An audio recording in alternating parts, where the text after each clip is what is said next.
अमर सिंह रावत उत्तराखंड के चमोली जिले के एक छोटे से गांव में रहते थे। वह एक प्रसिद्ध पहाड़ी गाइड थे जिन्होंने हजारों श्रद्धालुओं और पर्यटकों को केदारनाथ धाम की यात्रा पर ले जाया था।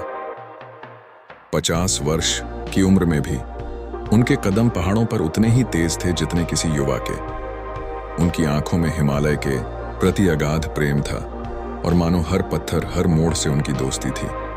एक सर्दी की शाम जब बर्फीली हवाएं गांव को अपनी चादर में लपेट रही थीं, अमर के घर पर दस्तक हुई। दरवाजा खोला तो सामने एक अजनबी खड़ा था, लंबा, गौरवर्णीय और गहरी आंखों वाला। उसके हाथ में एक पुराना चमड़े का बैग था। नमस्कार, क्या आप अमर सिंह रावत हैं? अजनबी ने पूछा। जी, मैं ही हूँ। आप कौन? मेरा नाम शेखर वर्मा है। मैं दिल्ली विश्वविद्यालय में पुरातत्व का प्रोफेसर हूँ। मैं केदारनाथ मंदिर पर शोध कर रहा हूं और मुझे आपकी मदद चाहिए। अमर ने उन्हें अंदर आने का निमंत्रण दिया। अंगीठी के पास बैठकर शेखर ने अपने बैग से एक पुरानी पांडुलिपि निकाली। ये मुझे वाराणसी के एक प्राचीन पुस्तकालय में मिली, उन्होंने बताया। यह पांडुलिपि 400 साल पुरानी है और इसमें केदारनाथ मंदिर के एक अदृश्य द्वार का उल्लेख है। एक ऐसा द्वार जो सिर्फ विशेष परिस्थितियों में और विशेष लोगों के लिए खुलता है। अमर ने संशय से भरी नजर से पांडुलिपि को देखा। उन्होंने अपने जीवन के 50 वर्षों में केदारनाथ की हर इंच भूमि को जाना था, लेकिन कभी किसी अदृश्य द्वार के बारे में नहीं सुना था। प्रोफेसर साहब, मैंने केदारनाथ के कई रहस्य देखे हैं, लेकिन ऐसे किसी द्वार के बारे में कभी कुछ नहीं सुना, अमर ने कहा। शेखर मुस्कुराए। इसीलिए तो यह अदृश्य है, अमर जी। पांडुलिपि कहती है कि यह द्वार केवल 7 वर्ष में एक बार महाशिवरात्रि की रात को खुलता है, वह भी केवल कुछ घंटों के लिए, और अगला अवसर बस 1 महीने बाद है। और इस द्वार के पीछे क्या है? अमर ने जिज्ञासा से पूछा। शेखर ने पांडुलिपि के एक पन्ने पर अंगुली रखी। इसके अनुसार द्वार के पीछे शिव की एक गुप्त गुफा है जिसमें अद्भुत शक्तियों से युक्त एक शिवलिंग है। कहा जाता है कि जो इस शिवलिंग का दर्शन करता है उसे असाधारण ज्ञान और शक्ति प्राप्त होती है। अमर ने गहरी सांस ली। उन्होंने हिमालय में कई अद्भुत घटनाओं को देखा था, ऐसी घटनाएं जिन्हें विज्ञान समझाने में असमर्थ था। शायद यह भी उन्हीं में से एक थी। मैं आपकी मदद करूंगा प्रोफेसर साहब, अंततः अमर ने कहा। लेकिन आपको समझना होगा कि अभी केदारनाथ पूरी तरह से बर्फ में ढका है और यात्रा अत्यंत खतरनाक होगी। मैं हर खतरे के लिए तैयार हूं, शेखर ने दृढ़ता से कहा। उस रात अमर को एक अजीब सपना आया। सपने में वह केदारनाथ मंदिर के प्रांगण में खड़े थे। चारों ओर घना अंधकार था, लेकिन मंदिर के पीछे पहाड़ की चट्टान में एक रहस्यमय प्रकाश चमक रहा था। जैसे ही वह उस प्रकाश की ओर बढ़े, एक गहरी आवाज ने उन्हें पुकारा, आओ अमर, द्वार तुम्हारा इंतजार कर रहा है। अगले कुछ दिनों में अमर और शेखर ने अभियान की तैयारी की। बर्फीले रास्तों पर चलने के लिए विशेष उपकरण, गर्म कपड़े, खाद्य सामग्री और चिकित्सा सहायता का इंतजाम किया गया। अमर ने अपने पुराने मित्र रतन सिंह को भी इस अभियान में शामिल किया, जो पहाड़ों के सबसे अनुभवी गाइडों में से एक थे। तैयारियों के बीच अमर ने गांव के सबसे वृद्ध व्यक्ति 92 वर्षीय केशवनाथ से भी मुलाकात की। केशवनाथ कभी केदारनाथ मंदिर के पुजारी थे और पहाड़ों के कई रहस्यों के जानकार माने जाते थे। अमर ने उनके सामने पांडुलिपि रखी और अदृश्य द्वार के बारे में पूछा। केशव नाथ ने लंबे समय तक पांडुलिपि को देखा, फिर धीरे से बोले, हाँ अमर, मैंने इस द्वार के बारे में सुना है। मेरे पिता ने मुझे इसके बारे में बताया था और उन्हें उनके पिता ने। लेकिन यह सिर्फ एक किंवदंती नहीं बल्कि सच्चाई है। उनकी आंखें अतीत की यादों में खो गईं। जब मैं युवा था, मेरे एक मित्र ने दावा किया था कि उसने उस द्वार को देखा है। वह एक महाशिवरात्रि की रात को मंदिर में था।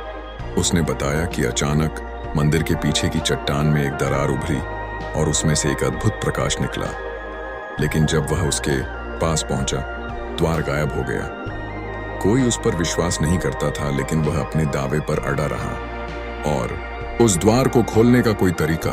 शेखर ने उत्सुकता से पूछा।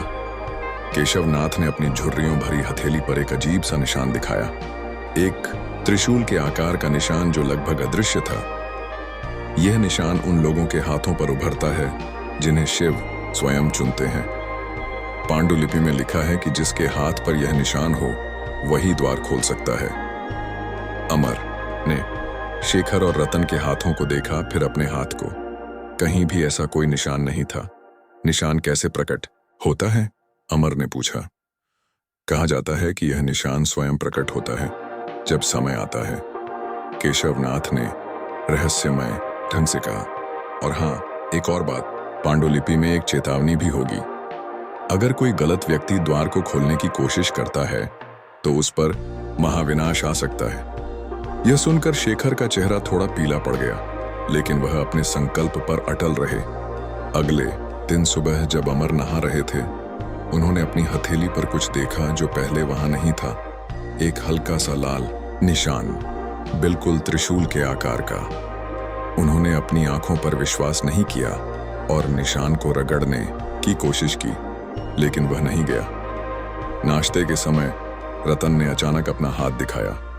अरे, यह क्या है? कल रात से मेरी हथेली पर यह लाल निशान आ गया है। अमर और शेखर दोनों हैरान रह गए। रतन के हाथ पर भी वही त्रिशूल का निशान था।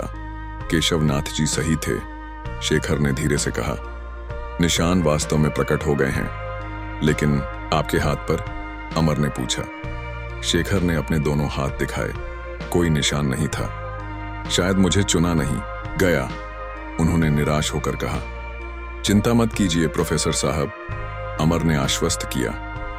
अभी हम यात्रा तो शुरू भी नहीं की है, कौन जाने रास्ते में क्या होगा। सूरज निकलते ही तीनों ने केदारनाथ की ओर अपनी यात्रा शुरू की। आगे एक लंबा और खतरनाक सफर था, लेकिन उनके दिलों में एक अजीब उत्साह था, एक प्राचीन रहस्य को उजागर करने का उत्साह। केदारनाथ की ओर यात्रा कठिन थी। बर्फ से ढके रास्ते, तेज हवाएं और अप्रत्याशित मौसम के बदलाव हर कदम पर चुनौती पेश कर रहे थे। अमर आगे आगे चल रहे थे, उनके पीछे रतन और शेखर थे। दूसरे दिन उन्हें एक विशाल हिमस्खलन का सामना करना पड़ा। रास्ता पूरी तरह से बर्फ से ढक गया था। अमर ने अपने अनुभव से एक वैकल्पिक मार्ग चुना जो लंबा था लेकिन सुरक्षित था। यह रास्ता हमें एक प्राचीन गुफा से होकर ले जाएगा, अमर ने बताया। यह गुफा कई रहस्यों से भरी है, लेकिन हमें जल्दी निकलना होगा। कहते हैं कि जो लोग इस गुफा में अधिक समय बिताते हैं वे कभी कभी अजीब चीजें देखने लगते हैं। कैसी अजीब चीजें? शेखर ने पूछा। उनकी वैज्ञानिक जिज्ञासा जाग उठी थी। आवाजें, छायाएं, कभी कभी भूतकाल के दृश्य, रतन ने जवाब दिया।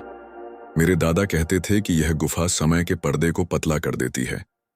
गुफा में प्रवेश करते ही उन्हें एक अजीब सा सन्नाटा महसूस हुआ। उनके टॉर्च की रोशनी गुफा की दीवारों पर प्राचीन चित्रों को उजागर कर रही थी। शिव की तपस्या, पार्वती का मिलन और कई देवी देवताओं की आकृतियां। शेखर रुक गए और चित्रों का अध्ययन करने लगे। अद्भुत, ये चित्र कम से कम 1000 साल पुराने हैं। देखिए, यहाँ केदारनाथ मंदिर का प्रारंभिक रूप दिखाया गया है। और यह क्या है? उन्होंने एक विशेष चित्र की ओर इशारा किया, जिसमें मंदिर के पीछे एक चमकता हुआ द्वार दिखाया गया था और उसके सामने 3 आकृतियां खड़ी थीं। यह तो हमारी तरह 3 लोग हैं, रतन ने हैरानी से कहा। अचानक गुफा में एक ठंडी हवा चली और उनके टॉर्च फ्लकर करने लगे। दूर से एक मधुर आवाज आई, जैसे कोई मंत्र गा रहा हो। आवाज धीरे धीरे तेज होती गई। चलें, जल्दी, अमर ने कहा। उनकी आवाज में थोड़ी घबराहट थी। ये गुफा खतरनाक हो सकती है। जैसे ही वे आगे बढ़े, शेखर ने महसूस किया कि कोई उनका पीछा कर रहा है। जब वे मुड़कर देखते, वहां कुछ नहीं होता, लेकिन जैसे ही वे आगे बढ़ते, उन्हें फिर से कदमों की आवाज सुनाई देती। गुफा के मध्य में उन्हें एक विशाल कक्ष मिला, जिसके केंद्र में एक प्राचीन शिवलिंग था। शिवलिंग पर एक अजीब सा प्रकाश चमक रहा था, हालांकि वहां कोई प्रकाश स्रोत नहीं था। यह अद्भुत है, शेखर प्रभावित होकर बोले। वे शिवलिंग के पास गए और उसे छूने लगे। नहीं, अमर ने चिल्लाकर उन्हें रोका। इस शिवलिंग को छूना खतरनाक हो सकता है। कहते हैं कि यह सिर्फ चुने हुए लोगों को ही स्वीकार करता है। लेकिन शेखर की उंगलियां पहले ही शिवलिंग को छू चुकी थीं। अचानक शिवलिंग से तेज प्रकाश निकला और पूरा कक्ष रोशनी से भर गया। प्रकाश इतना तेज था कि तीनों ने अपनी आंखें बंद कर लीं।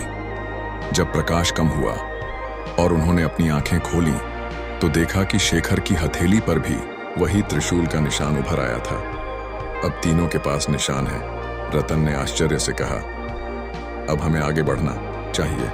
अमर ने कहा, लगता है कि हम सही रास्ते पर हैं। गुफा से बाहर निकलते ही उन्होंने देखा कि मौसम अचानक बदल गया था। आकाश साफ था और दूर केदारनाथ मंदिर का शिखर दिख रहा था, मानो उन्हें बुला रहा हो।